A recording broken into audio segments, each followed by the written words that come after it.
Good morning. Good to see all of you. I was saying to them in the back, I said, oh my goodness, you put me on after the 15-minute morning break. I'm going to have to get everybody back in here, and everybody in the hallways coming back in. But I'm excited to be here. Has this been good so far? Wow, incredible. Incredible speakers and information and just learning so much. Well, I want to continue this morning our theme of commitment and talking about our commitment to the Great Commission and strengthening that commitment is my topic this morning. But before we can talk about strengthening our commitment, I want to be very positive with that, and my prayer is that this will encourage you, this little message, and challenge you. But before I can encourage you, we've got to deal with some reality. We've got to look at the context first of what can weaken our commitment before we can strengthen it. And so as I was praying about this, studying about this, and thinking about you and who was going to be here, I thought about three enemies of our commitment. The first enemy that can creep in and rob us of our commitment is the very idea of simply quitting the ministry that God has given us to do, quitting our calling. Now, let me ask you a question. By a show of hands, how many of you know someone personally who before they were in full-time ministry, but today they are no longer in full-time ministry, they have chosen another path or another career? Would you raise your hand if you know someone like that? Now, I'm not asking you to judge them in your mind or anything. It's not about that. I think all of us know someone that would have said, I'm called to this ministry, to full-time ministry, and today they're no longer in the ministry. I've been a missionary in the Philippines for 15 years this May. And in those 15 years, I have watched at least a dozen missionaries and missionary families come and go from the mission field. And a lot of them are no longer in full-time ministry. I did a little research. Lifeway research says that it's about 1% in the Baptist world. About 1% of pastors every year leave the ministry, quit the ministry. Now, 1% sounds like a small percentage. It is a small percentage, but it's a big deal when we talk about pastors who are leaving the pastorate and leaving the Great Commission.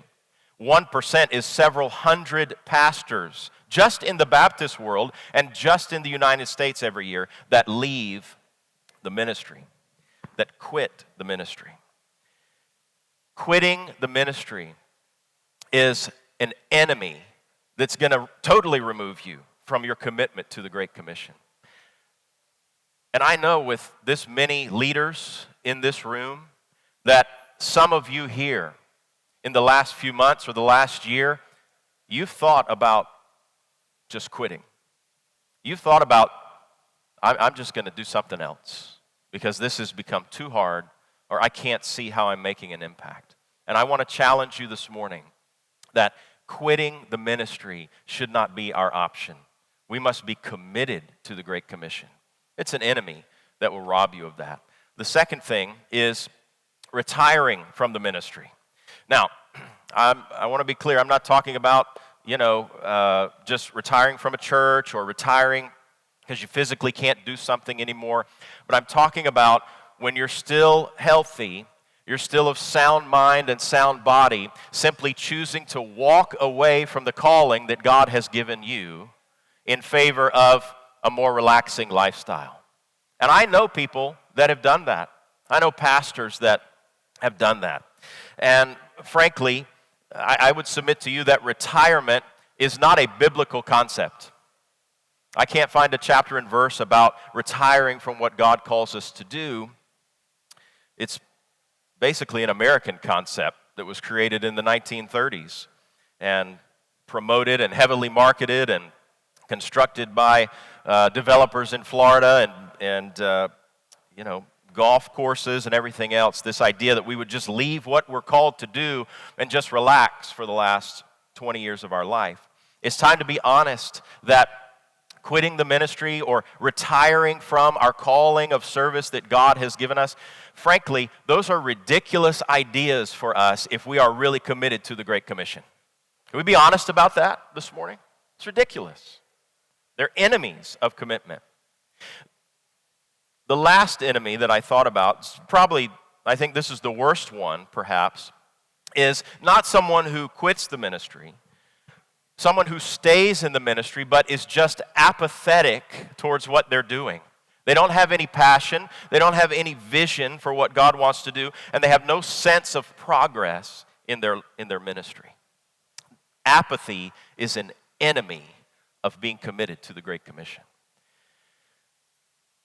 In the book of 2 Corinthians, the Apostle Paul writes this: "For the love of Christ compels us, because we judge thus, that if one died for all, then all died. And he died for all." Amen? He died for all. That those who live should live no longer for themselves, but for him who died for them and rose again. Those enemies are antithetical to what Paul is teaching here. The love of Christ compels us. The love of God, the gospel, it holds us together, it moves us forward with a vision, and it even motivates us in times of frustration or discouragement to stay in the game and keep going and stay committed. That's what Paul's saying, because we're not living for ourselves anymore.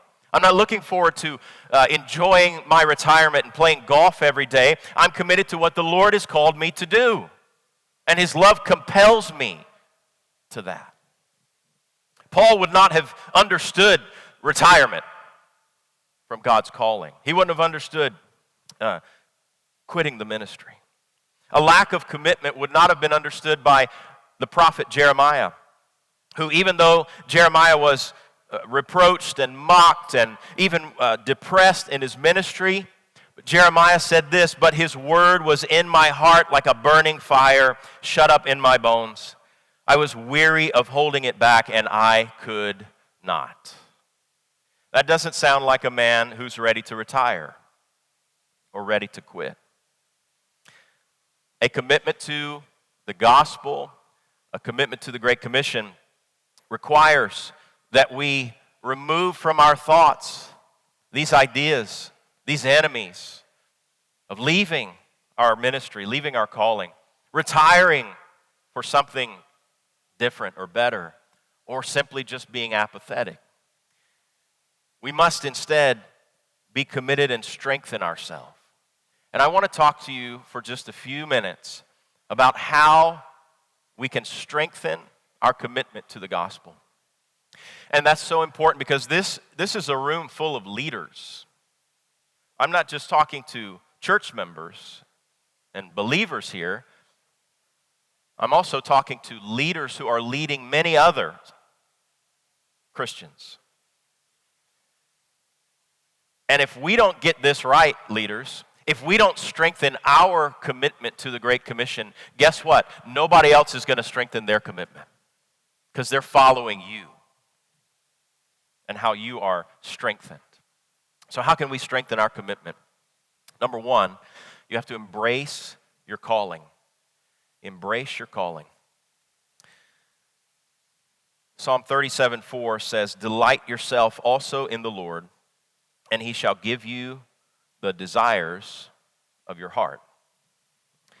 And let me break that down for this room of ministry leaders, just like I break it down for a group of teenagers or college students whenever I speak to them. What this verse is saying is that as we make our relationship with God the most important thing in our life, it dovetails with what Zach preached earlier. As we delight ourselves in the Lord, as our relationship with him becomes the most important thing in our life, and we walk with him every day. As we do that, God is going to then do heart surgery on us, and he's going to remove whatever desire I had in my heart that was just my idea, and he's going to replace that with his desire in my heart for what he wants me to do. He's going to give me those desires for the ministry. That's how God called me into the ministry, and I believe that that's one of the big pieces of a calling, is whatever God has placed on your heart and given you to do. I believe that today God is still calling specific people to specific places to do specific work for Him. God hasn't stopped doing that. He did that all throughout the Old and New Testament. He's done that throughout church history, and He's still doing that today if we'll just listen to Him. In times past, we used the term a burden. We have a burden to do something for God. I can even remember that when I was a kid. I remember our church using that and other churches using that. Pastors would preach about having a burden to do something for God. We don't really use that term anymore. I haven't heard that term a lot. Maybe you do in your church. I think we should bring it back, those of us who don't use it. It's not the burden of sin. Christ has removed that. It's the burden that God has saved me for good works. God has saved me to do something for Him, and I've got this burden, and I can't shake it, and I've got to do something for God. We need to bring back this idea of embracing our calling, embracing what God has given us to do. So, ministry leader, you want to strengthen your commitment when you go back home and go back to your ministry? Answer that question: what has God given me a desire to do? And go and do that thing. Go and do that thing. Embrace your calling. God's given it to you for a reason, for a purpose. Paul said in 1 Corinthians chapter 7 and verse 17, "But as God has distributed to each one, as the Lord has called each one, so let him walk." This verse tells us that God has distributed, or the word is also appointed. He's appointed to us a certain station in life, a certain situation in our life, including the people that we're around and where we are and the calling, the desires that He's given to us. God is sovereign in that. And if we can pause and remember that truth, that's also something that the early church talked about a lot. If you read the early church fathers, and Martin Luther talked about this a lot, they talked about the idea of vocation. And the word vocation to them actually meant where God has placed you in your life. It's not arbitrary. It's not by accident. It's not just because I submitted my resume on Indeed. It's because God has a plan for my life, and He's put me here for a reason. A vocation. If we embrace the idea that we're not here by accident, but God has a purpose, God has a plan for us, it changes how we view our ministry. Now, that doesn't mean you can never change churches. Doesn't mean you can never change mission fields. It doesn't mean you can never change your ministry job. God does move people around all over. But it does remind us God is sovereign in our work, and He places us in the areas and the ministries that He wants us in. And so because of that theology, that reason, I do think that we shouldn't change our ministry jobs like we change our cell phones every couple of years. We shouldn't be doing that. That's probably the wrong angle on it. We shouldn't be hopping around ministries and hopping around churches looking for what God wants to do. God's already placed you in a mission field, like we talked about yesterday. Wherever you are is your mission field. And so we have to embrace that calling, embrace where God has placed us so that we can be faithful to that.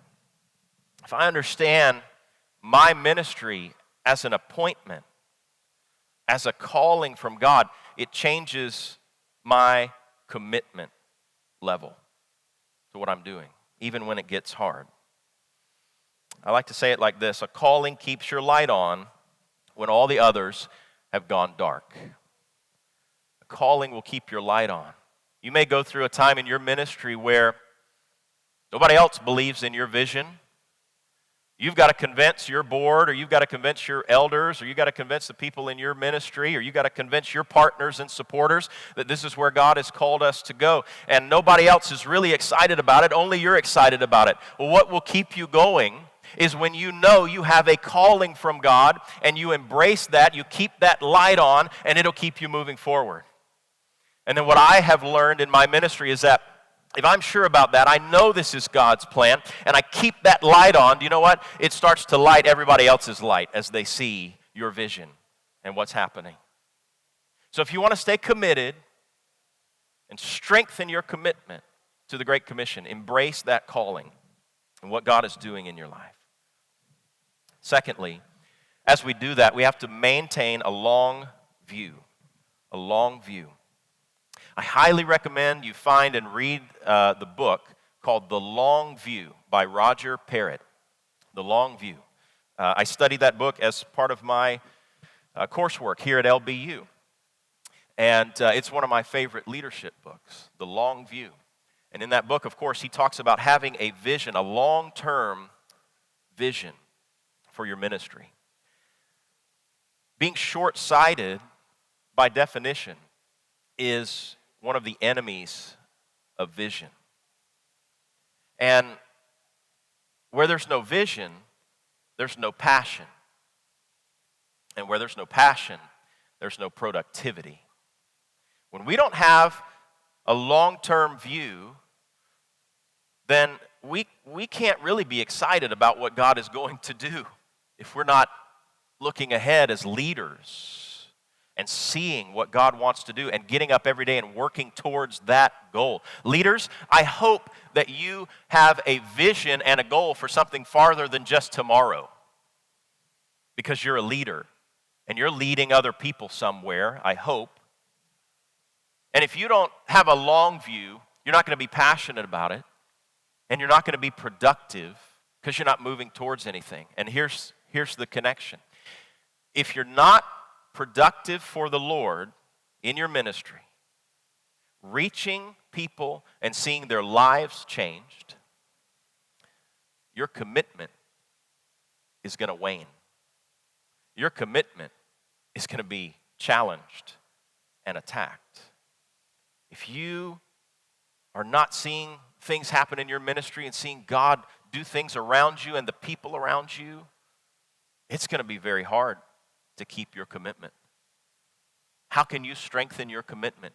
Is by renewing your vision, renewing this long view that God has a big plan, that He wants to do something in your life, that God is concerned with today, right now, this moment, but He's also concerned about 10 years from now, what's going to be happening in your ministry. And having that view strengthens our commitment. The greatest ministry leaders that I know personally in my life are men who've had a very long view, a view with the end in mind. My pastor, some of you know my pastor, Dr. Bill Monroe in Florence, South Carolina, and he planted and has pastored my home church, the Florence Baptist Temple, for over 55 years. He's been there and still going strong. It's an amazing church if you ever visit it. That is a long view. That's commitment. Faithfulness over a long time in a long direction. Dr. Greg Lyons is an example of that. He's dedicated his life to ministry for 40 years now, as he said yesterday. He's taken a long view to steward a very impactful ministry that's made a big difference. Also on my list, Dr. Greg's dad, he mentioned yesterday, Boyd Lyons, who served as a missionary in the Philippines for over 50 years, planted hundreds of churches out of their ministry and trained hundreds of pastors. And then I thought about Dr. Elmer Towns, who I consider a friend, and you just saw a video about the Elmer Towns School of Authorship earlier. Elmer Towns has been in ministry for longer than most of us in this room have been alive.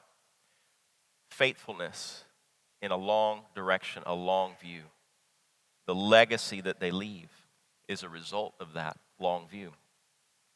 Everybody in our world wants instant results. We live in an instant gratification world, whether we realize that or not. That's now the pond that we're swimming in. We expect everything to happen like immediately, right? I mean, I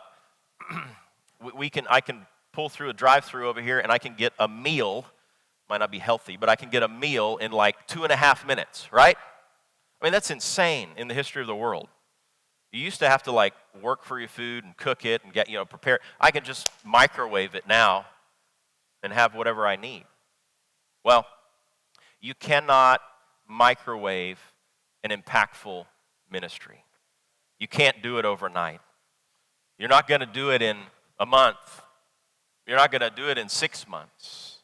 But over a long period of time, as you are committed to that place, to those people, to that ministry that God has put on your heart, as you're committed to that over a long period of time, that's when you will make an impact for the Great Commission. Strengthen your commitment by having a long view. Third and last, and this is the practical point, keep it in gear. Keep it in gear. I think I've got a picture of a gear shift knob in a car. And as I was thinking and preparing for this message, I just thought about it. I said, we go through seasons in our ministry, and it's just like being in different gears in our vehicle. Some of you here in this room, in the last year or two, you may have already thrown it into park, and you're just pulled over on the side of the road, and you're trying to decide whether I'm going to get out of the car or not. I'm just going to get out and leave the car on the side of the road. I'm done. I'm done. You've seen those movies where the guy walks out of the building and throws a match and the building blows up behind him, That's how some of you feel about ministry, right? Just, I'm done. Put it in park, I'm done. You're thinking about quitting. Some of you here in the room, you may have shifted it into neutral recently. And what happens in neutral? In neutral, you're just coasting. You're still kind of rolling forward, right, when you put it in neutral. But you're just coasting. You're just kind of being blown by the wind. I guess the good thing in neutral is some of your friends can get out and push you a little bit and help you, But you're still in neutral. Maybe you're thinking about quitting, or you're contemplating walking away from your ministry. It's not a good place to be. Some of you here, I hope not, but some of you may even be in reverse. And I thought about this. When do we put the car in reverse? Most of the time we put a car in reverse when we're trying to extricate ourselves from something, get out of something, right? We're trying to get out of a parking space, or we went down a way we can't, we got to back up. And some of you are in reverse, and you're just saying, get me out of here. I can't stay in this church anymore. Get me out of here, right? I got to get out of here. And you're in reverse. All those three can be seasons in our life. But obviously the best place to be is in drive. The best place to be is looking out the window with your foot on the gas and pressing forward with what God has given you to do and what He's called you to do. That's the best place to be. How can you strengthen that commitment and keep moving forward? Be committed to keep it in gear. Be committed to keep it in drive. I think that was the heart of Jeremiah when he said, I can't keep this quiet. I can't keep it silent. It's shut up inside of me, and I've got to release it. I've got to move forward. Paul said the love of Christ compels us. That whole verse has the idea of driving forward, of moving forward in your ministry. By the way, ministry leader, to quote John Maxwell again, the speed of the leader is the speed of the team. So if you're in neutral, guess who else is in neutral? Everybody on your staff or everybody around you. The leader goes first. The leader has to stay in drive.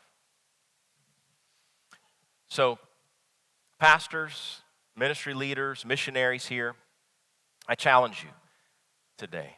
I hope I encourage you, but I also challenge you. Don't give serious thought to walking away from your ministry. God has called you to something too important to do, and you can't walk away. Quitting is not an option for us as believers. Don't think about just retiring and moving to the beach and just enjoying your life. Instead, enjoy your life by serving God with the rest of your life. And do whatever you can do for Him. You might slow down a little bit, but keep serving God. Keep doing what He's called you to do. If everyone in this room would embrace our calling, realize that God has placed us somewhere for a reason, for a purpose, to achieve things for His kingdom, those good works that He's planned for us. If we would embrace that calling and keep our foot on the gas, we will make great gains for the Great Commission. It will happen. I hope that is an encouragement for you. I hope it's a challenge. And this room is full of diverse leaders, different ministries, different seasons, different countries, all around the world. But the struggle to stay committed is real for all of us. The enemies, and we could list more enemies, are real for all of us. But the way to strengthen our commitment is the same. We will just remember what God has called us to and commit ourselves to that. God will move, and God will use us in powerful ways. Got a book back there on the table, and I brought about 40 copies of this with me from the Philippines. And I'll be honest, I don't want to have to take any of them back in my suitcase. They're too heavy. So these are $10. They're back there on the table. If you want one, I would encourage you to pick one up. It's called Finding Your Midpoint, and it's all about the struggle of finding the balance in our life and our ministry and how to do that. And so I encourage you to pick one of those up if you'd like it. It's been a joy to be here with you this morning and speak to you for just a few minutes, and I'd love to talk to you afterwards. God bless you. Thank you.